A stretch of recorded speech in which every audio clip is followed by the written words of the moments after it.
Bahkan ketika gue lagi masuk ke dalam, maaf ya, belatung itu di mana-mana. Serius. Serius. Oh, gokil juga sih. Kalau ular jangan ditanya, dan memang di kamar belakang itu ada sarang ularnya. Baru mau masuk aja gue udah dilempar pakai balok. Jadi kan nggak mungkin ajak ngobrol dong. Pertama kali gue tahu si ibu ini punya anak, gue nggak langsung respect langsung gitu aja ketika awalnya ya. Karena gue pikir nih rumah kenapa nggak dibersihin sih? Lu kan sama anak, lu kan anaknya gitu maksudnya. Okay. Itu dari awal pertama kali sebelum ketemu Tiko. Itu first impression ya. Iya, begitu ketemu Tiko berubah langsung tuh.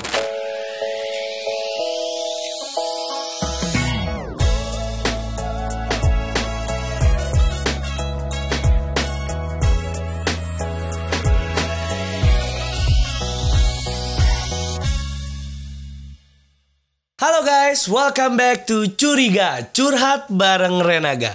Balik lagi sama gua Renaga Tahir yang bakal setia mendengarkan curahan-curahan hati bintang tamu gue.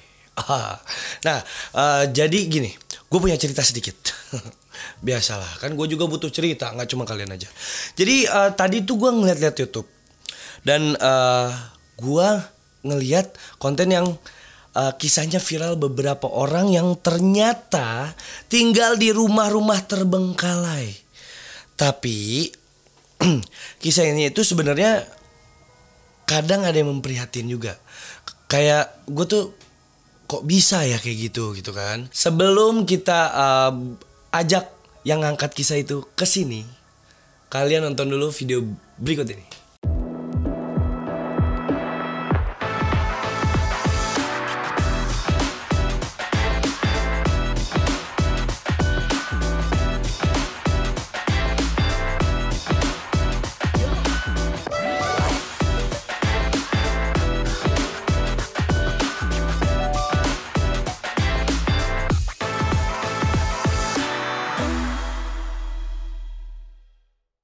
Dan sekarang gue udah bareng sama Bang Brel.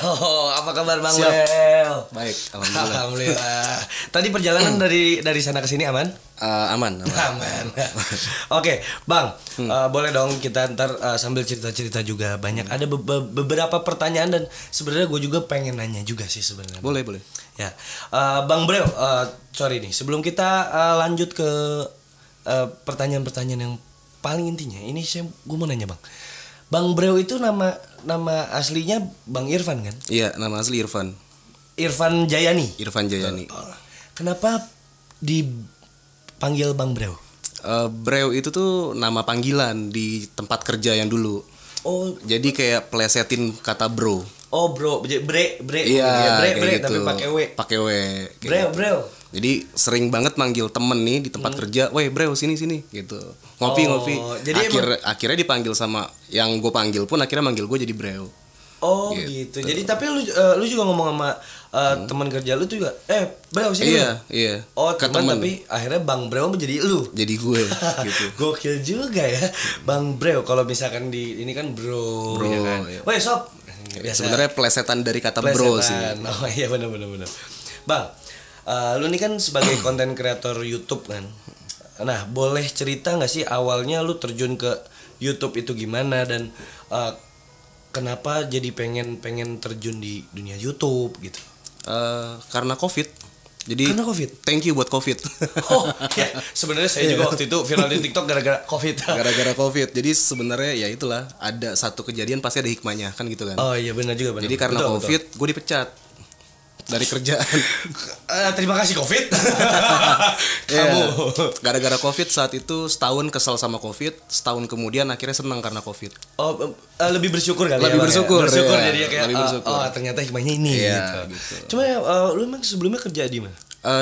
Ada salah satu perusahaan. Oh, ada perusahaan TV kabel gitulah. Oh gitu. Sales. Oh, kerjaan mau apa aja yang penting halal. Kan kita sama-sama nyari duit ya kan.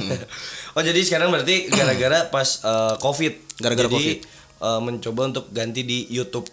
Maksudnya sebenarnya di dunia YouTube. Dibilang coba karena nggak sengaja juga sih. Jadi karena nganggur nggak punya pilihan lain, terus akhirnya ya coba deh bikin video kayak gitu. Awalnya tuh videonya udah emang langsung video yang ini apa enggak? Oh enggak. Awal pertamanya. Awalnya tuh yang ngobrol-ngobrol sama temen aja, sesama korban COVID. Jadi kayak sama kayak gini lah ya podcast, cuma gitu. bedanya mah ya udah ngobrol aja gitu. Oh gitu. Terus kenapa bisa jadi lu kan di sini sebenarnya konten horor atau emang cuman explore rumah kosong aja? Explore sih sebenarnya, lebih ke explore. Explore-nya tentang horor. Horornya ya sebenarnya gue fokusnya explore kebangunan. Menjadi horor kan itu tergantung persepsi penonton kan gitu iya kan. Iya sih, dan emang iyalah.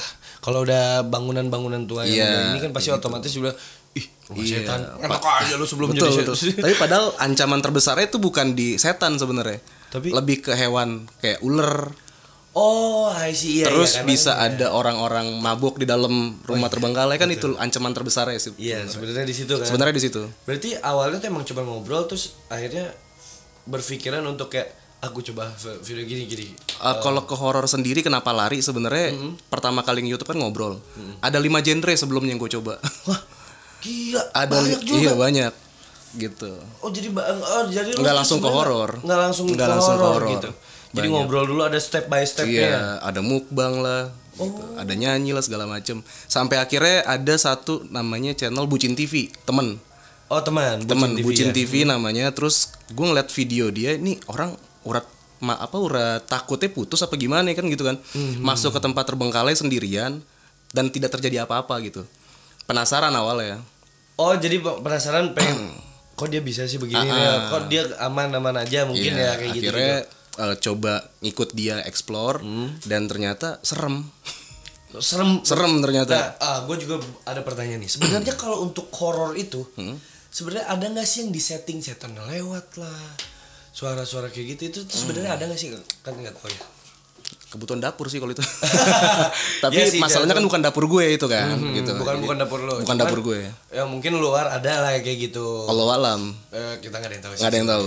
Cuma soalnya gue juga sempat kayak bertanya-tanya di kepala gue tuh kayak beneran nggak sih gitu kan. Gue tuh kalau beneran ya seru sih gitu. Iya, kan. Tapi kalau bicara soal itu jin beneran ada. Karena di Quran ada jin. Oh iya. Tapi di Al-Quran nggak ada kuntilanak. Kan gitu kan. Iya, bener juga. Kenapa dipanggil kuntilanak dong dia? Kan gitu kan. Iya. Kuntil bapak, kuntil iya. Oh, berarti udah dari situ lo ada pengen nyoba di horor. Ikut sama temen dulu tuh berarti. Iya, ikut sama temen itu. Pernah nggak Bang ngalamin kejadian horor di lu pribadi gitu? Selama explore ya itu horornya ketemu orang yang nggak dikenal bawa sajam. Hah? Itu sering banget ketemu kayak gitu. Terus lagi explore ada kobra lewat, itu sering banget. Iya sering. Enggak, kalau kobra oke. Itu orang bawa sajam ngapain di sono? Di tempat terbengkalai kan dia, itu mungkin menjadi tempat paling aman narok segala sesuatunya yang nggak boleh kita bawa kan. Mungkin ya. I see. Gitu. Iya bener. Dan itu pernah berarti kalau misalkan lu ketemu sama dia emang lari udah.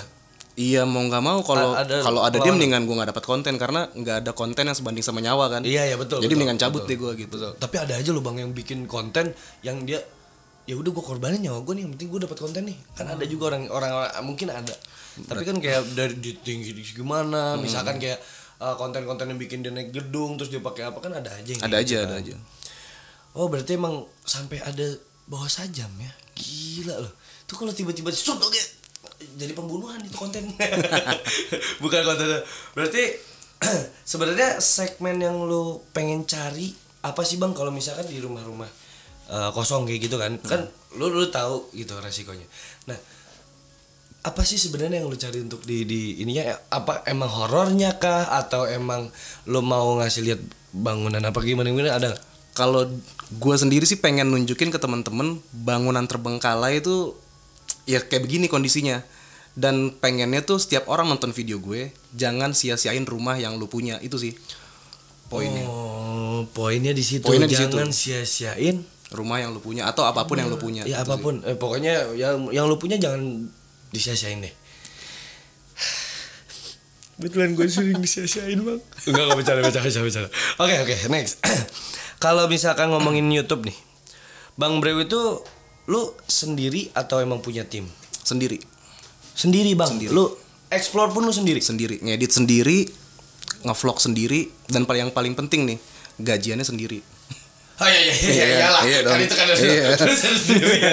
Kalau lu sama gue pasti otomatis pasti ayo gitu. Megang siapa nih? Gue malu nih. Tapi lu bener sendirian. Sorry ya kalau misalnya emang ada yang pecah-pecah namanya juga. Cuman beneran lu datang ke sana lu udah berarti konsep pun lu yang bikin sendiri semua. Cuman masalahnya kita tuh ke lokasi explore itu nggak sendiri. Selalu barengan sama konten kreator yang lain. Oh, jadi janjian gitu. Oh, emang ada bukan komunitas kali ya? Bukan, kayak misalkan gue nonton video orang nih, tempat explore bagus, pasti gue hubungin dia. Otomatis dia juga ya udah sini gue anterin kayak gitu. Jadi lebih seringnya sama konten kreator. Masuknya baru sendiri. Oh, masuk ke dalamnya sendiri dan lu mengeksplor lah tuh, bikin sendiri konten lu gitu. Karena kalau ditemenin explore ke lokasi terbengkalai namanya bukan konten horor dong. Jadi konten masak-masak kan gitu kan. Bener juga ya. Piknik kalau bisa ya. Oh, gila lu ngedit sendiri, bahkan lu ngedit aja sendiri. Berarti lu multi talenta. Gue kebiasaan ngomong multi talente sih, jadi kemana-mana. Multi talenta berarti ya, gila, ngedit bisa, dia ini konten bisa, konsepin juga. Tapi gokil sih bang. Nah nih bang, tapi kalau misalkan di luar dari konten kreator YouTube, sebenarnya lu dikenal apa sih di luar atau sama teman-teman lu gitu? Lu tuh sebenarnya dikenal Irfan yang seperti apa? Iya, nggak pernah nanya sih, maksudnya gue orangnya gimana gitu, nggak pernah nanya sih. Tapi yang orang tahu sebelum nge-YouTube ya itu pekerjaannya sales. Oh, gitu. Jadi Irfan sales gitu? Iya gitu. Gue juga begitu dulu. Irfan Renaga pernah nggak ada pengalaman yang jelek-jelek gitu? Kalau gini nih, awalnya katanya ceritanya lu mulai segmentasi lu ke konten berbagi itu dari kisah viral yang Tiko itu bukan sih? Iya betul. Konten ya, bicara konten berbagi ya berawal dari situ. Nah itu gimana sih bang ceritanya? Boleh nggak ceritain? Boleh dong. Jadi ke rumah Tiko itu pada awalnya pengen explore sebenarnya. Jadi ada temen namanya Ale, dia kerja di dekat rumah si Tiko dan dia ngasih tahu ada rumah terbengkalai ini bang. Wah ini serem banget. Lo harus explore ke sini, dia bilang. Oh tapi dia yang temen lu pun nggak tahu sebenarnya di dalam itu ada. Dia tahu ada orang yang tinggal di dalam. Nah sejauh ini obrolan kita masih kayak gimana caranya yang punya rumah izinin kita buat explore ke dalam. Sampai situ doang tuh cari taunya. Iya. Pas nyampe lokasi dikasih tau lah sama Pak RT sama security yang di dalam sana dalam kondisi begini dan keadaannya begini. Lalu berubah 180 derajat, niatnya mau explore jadi berubah. Jadi pengennya gimana caranya biar banyak orang yang tahu tentang ada orang di dalam sini. Supaya banyak orang yang bantu. Niatnya gitu. Karena mau ngebantu sendiri aja, mau ngasih duit boro-boro gitu loh. Buat beli rokok sendiri aja kan masih puyeng. Iya, karena gue yang bisa gue bantu cuman lewat sosial media, jadi ya udah bentuk bantuan gue ini deh gitu. Oh itu awalnya gitu. Nah itu kan berarti lu pas explore itu berarti lu izin dulu dong. Izin. Maksudnya untuk masuk ke dalamnya lu izin dulu sama si yang punya. Bisa yang ke punya rumah, bisa ke penjaganya yang nyampein ke pemilik bangunan. Oh berarti emang punya penjaga, maksudnya dengan kata security atau? Iya security. Berarti itu dia orang enggak, maksudnya di rumah Tiko kan? Iya. Ada security komplek. Oh komplek, bukan security gue. Gue tuh mikirnya kayak security yang dia punya penjaga juga enggak ternyata. Oh berarti emang ini dulu izinnya sama anaknya akhirnya. Anaknya dari si Ibu Eni ini yang tinggal di rumah tersebut. Gitu. Nah di situ sebenarnya gue masih emang awalnya emang buat ngasih tahu kalau nih rumah kayak gini tuh terbengkalai gini tuh sebenarnya ada orangnya loh gitu. Bukan berarti emang dia nggak ada apa-apa dan sebenarnya ada yang perlu dibantu. Iya. Ada yang lebih maksudnya kan suka ada yang ngasihnya. Karena gini maksudnya gue datang ke rumah Tiko itu 1 minggu setelah viral kejadian satu keluarga meninggal di Kalideres. Pernah dengar nggak? Satu keluarga meninggal. Udah sih. Nah gue datang ke sana itu 1 minggu setelah satu keluarga meninggal. Logikanya satu keluarga aja bisa meninggal di komplek yang serapat itu sama tetangga. Gimana ini nih rumah besar jauh apa maksudnya tetangganya ya nafsi-nafsi dah masing-masing dah komplek emang gitu komplek kan. Mau pasti masing-masing. Nah gue mikir ini satu orang gimana nih kalau misalkan gak diperhatiin sama orang, bisa jadi mohon maaf ya kalau meninggal nggak ada yang tahu kan gimana tuh, nggak ada yang kasih makan lah segala macam. Iya mikirnya. Sih cuman paling kayak orang kok ada gimana mungkin Iya. kalau misalkan meninggal ya amit jong bayi nggak misalkan ini contoh meninggal kan pasti otomatis kayak paling bawa apaan sih ini baru gitu. tuh oh ternyata di sini ada orang ya ternyata ada begini. Oh oke. Tapi ini Mbak pas lu pertama kali ngelihat Tiko kondisinya tuh seperti apa sih kan lu izin dulu tuh kan sama Tikonya langsung itu kondisi dia tuh seperti apa? Kondisinya sih ya sehat sih, orang Sehat. normal pada umumnya, sehat kok, dan diajak ngobrol pun. Tapi Tiko ini orangnya introvert. Oh sangat introvert. Introvert. Dia nggak berarti dia nggak banyak ngomong kayak ya udah. Iya, jadi gue ngomong, oh iya, selalu satu arah biasanya ngobrol sama dia, nggak ada dua arah kalau ngobrol. Jadi gue ngomong gue gini kok, oh iya bang, ya udah gitu aja, dia nggak nanya balik gitu. Oh iya paham. Tapi nih bang, sampai saat ini tuh perkembangannya gimana sih bang si Tiko sama dan rumahnya itu sampai sekarang nih ya perkembangannya gimana? Iya, Udah. Tiko balik lagi kayak dulu sebelum rumah itu terbengkalai, menjadi salah satu orang paling kaya mungkin, rumahnya paling bagus di komplek itu. Sekarang udah paling bagus bang. Ya kalau nggak percaya bisa cek langsung, maksudnya emang paling bagus di situ dan paling besar. Oh iya nggak maksudnya, gua kan nggak Iya. ngelihat semuanya. Tapi emang keren banget, maksudnya berubah 180 derajat. Itu karena ada yang bantu kah? Wah banyak banget yang bantu, udah nggak kehitung deh siapa aja yang ngebantu. Wah gokil ya, berarti emang tapi positifnya dari konten yang lu buat juga jadi kayak lu membantu orang dengan cara yang lewat media sosial tanpa karena ya udahlah gitu kan kita bantuin orang tuh semampu kita. Betul. Yang penting niatnya tulus. Betul. Jangan sampai kita mau ngebantuin orang tapi malah kita sendiri yang Iya, susah kan gitu kan. Paham. Aduh, bentar ya. Saya masih banyak yang bertanya lagi tapi di sini mesti baca. Aman. Oke. Tapi satu sisi perasaan lu tuh gimana sih satu sisi nih? Ternyata kan si Tiko ini banyak nih dikunjungin beberapa masyarakat atau artis. Terus menurut lu tuh gimana? Iya seneng banget. Seneng banget. Berarti emang lu iya sih kalau tulus tuh semua pasti otomatis yang kita bantunya tulus. Terus yang dibantu sama kita tuh dia seneng ya pasti otomatis kita ikut seneng sih ya benar juga. Goks. Satu lagi nih. Katanya ada cerita viral dari YouTube. Lu itu kan ada Dokter Wayan. Dokter Wayan itu yang sebenarnya dokter apa sih dan gimana sih awal kondisinya? Dokter Wayan itu jadi gini ceritanya. Dokter Wayan ini adalah seorang dokter dengan segala keterbatasan yang dia punya nih. Tapi memang rumahnya itu ya itu tadi lagi-lagi rumahnya paling bagus satu kampung kalau ini bukan satu perumahan, ini satu kampung. Oh ini satu kampung dari Satu kampung rumah dia paling bagus, bahkan sama kantor kepala desa rumah dia paling besar. Wah, Sama kantor kepala desa.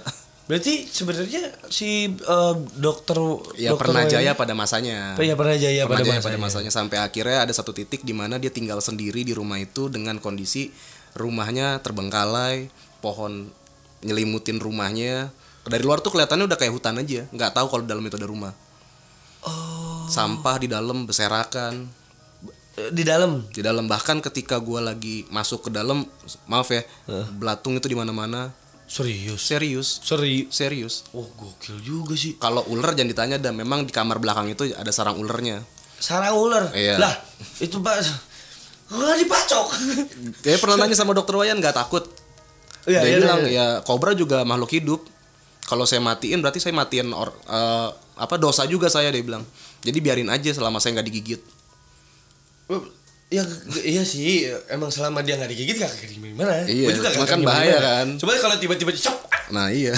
gak lucu ya. Tiba-tiba dipacok terus ini sendiri. Tuh ya, tuh. Dokter Wayan itu tapi wait.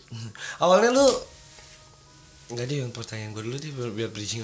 Maksudnya Dokter Wayan itu masih praktek tapi di situ. Masih praktek, masih terima pasien, dan banyak pasien yang datang ke situ dengan kondisi terbengkalai. Dengan kondisi yang banyak sampah, yang dengan kondisi rumah serem, Oke. masih banyak yang Itu berobat. dokter biasa. Maksudnya Dokter umum. dokter umum. Dokter umum. Yang kayak sakit batuk dia Datang, masih banyak yang berobat, dan hebatnya sembuh yang berobat. Tunggu. Bukannya kalau misalkan untuk ya gue nggak tahu ya, cuma maksudnya setahu gue kan harus higienis, harus Iya. rapi. Maaf ya, bukan gimana. Cuma maksudnya setahu gue harusnya seperti itu. Betul, karena kan memang seharusnya. Tapi Masih banyak yang berobat dan sembuh. Dan ini pengakuan pasiennya sendiri pas gue datang ke sana. Gue tanya kenapa mau berobat di sini? Karena dari turun temurun kita di sini, dari keponakannya, dari anaknya, berobat ke situ nggak pernah nggak sembuh, selalu sembuh. Selalu sembuh. Selalu sembuh. Sakit hati bisa nggak ya? Kayaknya berat ya. Dia kan sebab sakit mungkin kita kan yang tahu kali aja dia bisa gitu kan. Dok, sakit apa? Sakit hati dok.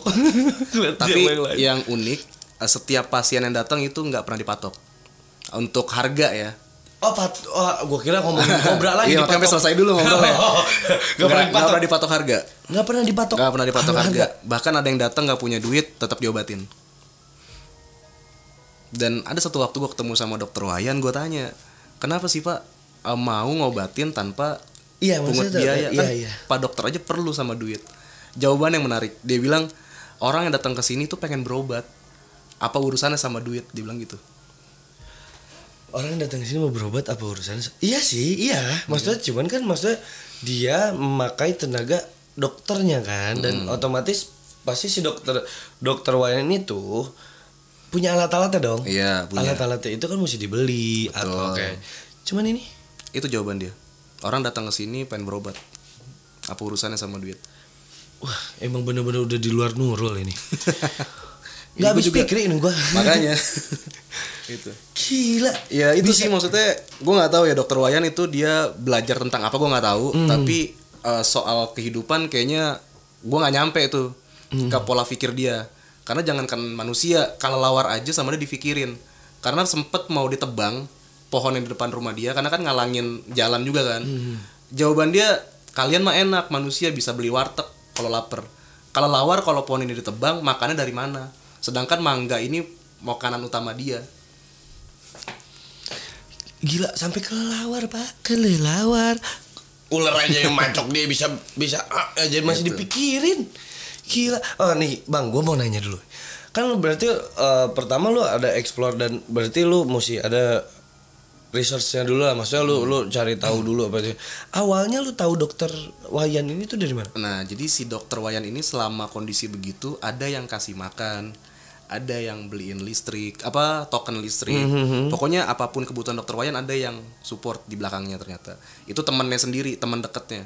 Namanya Pak Kade. Pak Kade. Nah, jadi Pak Kade selama ini yang memperhatikan si dokter Wayan selama dokter Wayan kondisi begitu. Nah, anaknya ini ternyata pernah komen di video gue 3 bulan yang lalu. Anaknya siapa nih? Anaknya Pak Kade. Oh, anaknya Pak Kade. Pernah komen di video gue waktu pas lagi viral-viralnya Ibu Eni. Bang, tolong dong samperin ke Karawang, ada kisah begini-begini. Dan itu sayangnya gue gak kebaca waktu itu. Jadi kelewat komentarnya. Terus gak lama si KII, anaknya Pak Kade ini upload TikTok. Tentang dokter Wayan. Karena saat itu biasanya tuh kalau diketok pintunya dokter Wayan langsung keluar. Nah, ini diketok dan dipanggil gak keluar-keluar selama 10 menit. Kenapa? Nah itu makanya kan jadi pertanyaan kan. Kebiasaan yang harusnya terjadi itu gak terjadi. Akhirnya berpikirlah takut kenapa-napa di dalam. Masuklah mereka berdua nih, Pak Kade sama KII, masuk ke dalam rumah. Ya itu disamperin takut kenapa-napa kan. Cuman sebagai bukti mereka ngerekam. Kalau mereka nih juga posisi nggak tahu nih dokter Wayan kenapa-napa. Masuklah mereka segala macam ngerekam. Dan ternyata kan alhamdulillahnya Pak Wayannya sehat kan. Dan dari hasil video itu iseng diupload ke TikTok sama II. Dan ternyata sempat rame sampai berapa juta penonton gitu di TikToknya.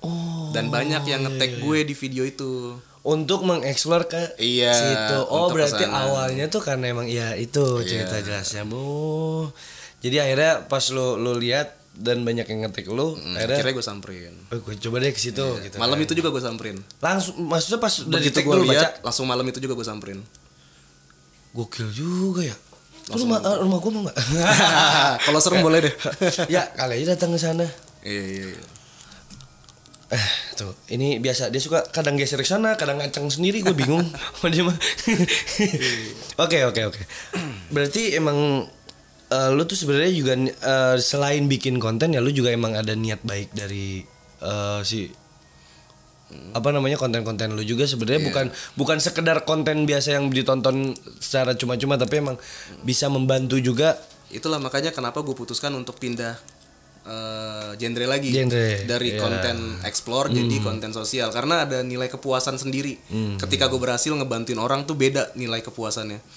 Tapi bicara soal berbagi sebenarnya jauh sebelum gue punya konten pun memang itu yang gue lakukan. Oh, kalau gitu emang berbagi pasti semua orang berbagi aja. Iya. Cuman kenapa di record ya kan? Kenapa di record kan banyak nih ntar yang komen, lu konten sosial tapi lu kontenin, lu nggak tulus segala macem.